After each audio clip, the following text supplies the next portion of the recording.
ওই গাড়িটা পছন্দ হয় নাই। গাড়িটা দেখে মনে হচ্ছে না ব্র্যান্ড নিউ? ইয়েস, এটা একদম ব্র্যান্ড নিউ কন্ডিশনে আছে, প্রাডো।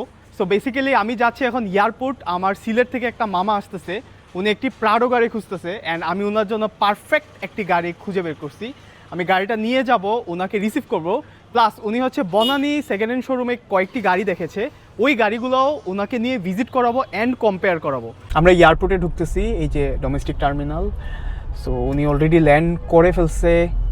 এই টাইমটা খুবই সুন্দর, মানে সূর্যাস্ত যাইতেছে, টার্মিনাল 3 দেখা যাচ্ছে। টার্মিনাল 3টা কিন্তু খুবই সুন্দর, পারফেক্ট একটা মোমেন্টে ওনাকে রিসিভ করতে যাচ্ছি।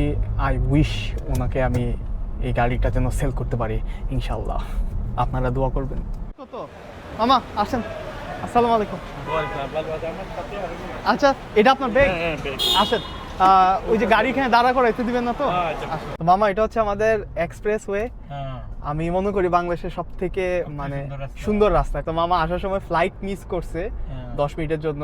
মামার ফ্লাইট ছিল 2টায়, কিন্তু পরে আবার মিস করার কারণে 4টার ফ্লাইটে উঠে আসছে। সো আমরা এক্সপ্রেস দিয়ে যাচ্ছি বনানী নভেম অটোমোবাইলস। তো ওনাদের কাছ থেকে, হ্যাঁ, বনানী চেয়ারম্যান বাড়ি নভেম। সো নভেম কার্স থেকে আমি 2017 সালে একটা BMW কিনছিলাম।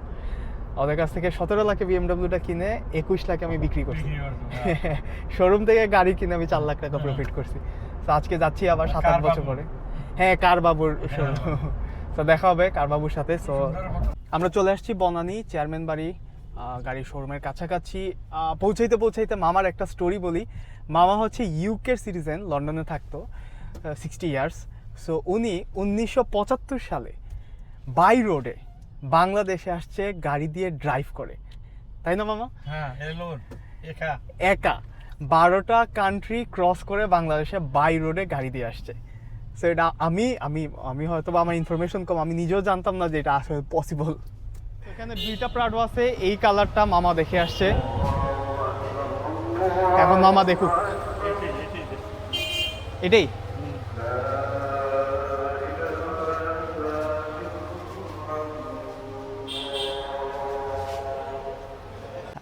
মামা হচ্ছে কারবাবু, ওনার ভিডিও দেখে আসছে সিলেট থেকে, এন্ড ওনার সাথে আমার আগেরই পরিচয় আছে।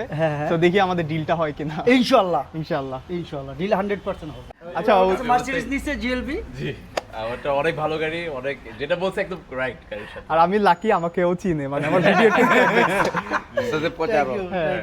ইউ। সো এই শোরুমে হচ্ছে সব লাক্সারি বড় গাড়িগুলো থাকে, যেমন আমি চারপাশেই দেখতেছি Prado, land cruiser, land rover, তারপর হেরিয়ার, মানে এসইউভি ছাড়া কোনো ছোট গাড়ি নাই। সো যারা একটু এসইউভি ক্যাটাগরিতে গাড়ি নিতে চায় তাদেরকে রেকমেন্ড করব যে এই শোরুমে আসলে হবে কি, অনেকগুলো ভেরিয়েন্ট পাবে, colour, model, price. Same colour আমার মার্সিডিজ আছে লন্ডন। আপনার মার্সিডিজ ই ক্লাস, ওই অনেক পুরানো গাড়ি কিন্তু 95 এর। মামা, আপনার ওই স্টোরিটা একটু বলেন না, আপনি যে এই যে লন্ডন থেকে ড্রাইভ করে আসছেন যে। হ্যাঁ, লন্ডন থেকে ড্রাইভ করে বাই রোড 75-এ, 75-এ, তখন 24 দিন লাগছিল। তারপরে 2010-এ 12 দিনই আসছি ড্রাইভ করে।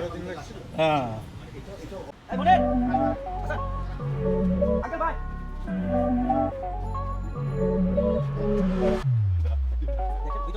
না দেখো মামা এই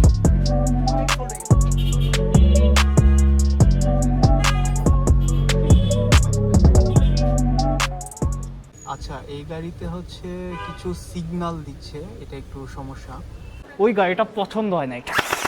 ওয়াও, সো গাড়িটা মামার পছন্দ হয় নাই, আর মামা এখানে চলে আসছে একটি ইয়ার পিস্তল কিনতে। সো এটা হচ্ছে এই দোকানটা যেখান থেকে ইয়ার পিস্তল কিনবে। সো বেসিক্যালি আমি জানি না ইয়ার পিস্তল কি, বাট ওইটা থেকে মোটামুটি অনেক পাওয়ারফুল বুলেট বের হয়, যেটা হচ্ছে মানে ইয়ার প্রেশারের মাধ্যমে বুলেটগুলো বের হয়, যেটা দিয়ে এইমিং করা যায়, ইভেন ছোটোখাটো পাখি টাকি এই পিস্তল দিয়ে মারা যায়। সো এটা হচ্ছে এই সব। মামা এখন পিস্তলটা দেখতেছে, একই চান্সে আমরা পিস্তলটাও এক্সপ্লোর করব, একটু দেখাই পারবো। সো বেসিক্যালি এটা হচ্ছে সেই ইয়ার পিস্তলটা, অনেক হেভি। এটার প্রাইস অ্যারাউন্ড 58,000। এটা হচ্ছে ইয়ার প্রেশার মাধ্যমে বুলেটগুলো বের হয়, আর এটা হচ্ছে আমার গান।